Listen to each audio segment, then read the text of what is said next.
الحديث السادس حديث السيس عن أبي عبد الله النعمان بن بشير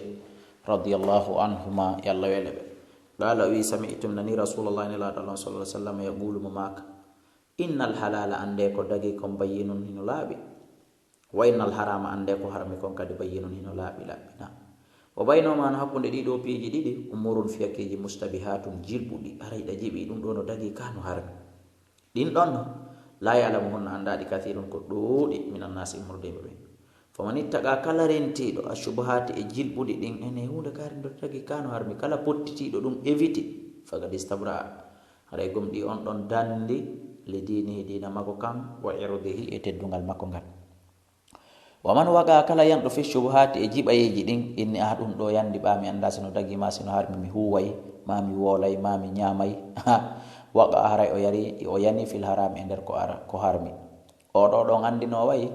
karra'i mo way wano aynowo na ima dam yar'a harahi mo ayna hawla al hima hak takko ngesa goddo takko ka goddo howi yushiku de ngandi baytu himo ayno de takko don haray no batti an yarta fihi nde o yanata e nder ko o yahowi kon ka ala fame wa inna li kulli malikin himan kala lanɗo hino mari interdiji hino mari zone réservé ji ala fame wa inna himallahi ande hima allah on interdit makko zone réservé makko on o harimuhu ko piiji ɗi o harmini ɗin ta en tuusuɗi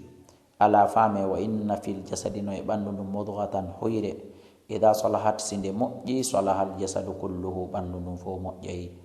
wa ida fasadat singal ɗon teral boni fasadal jasadu ɓanndu ndum bonay kulluhu fof ala fame wahiya ko woni ngal teral alqalbu ko ɓernde nden yo allah moƴƴina en ɓerɗe men ɗe musidɓe julɓe rawahu lbukhari wa muslim ko imam bukhari muslim toujours woni ko filli hadise on hadiseje ɗen ko selluɗe tun woni ko moɓidira e nder o arba'ina hadisan ɗeɗo hadiseje ko ɗum woni capanɗe nayi kono noon ko capanɗe nayi e ɗiɗi woni ko woni nder ga wallahu ala wa alam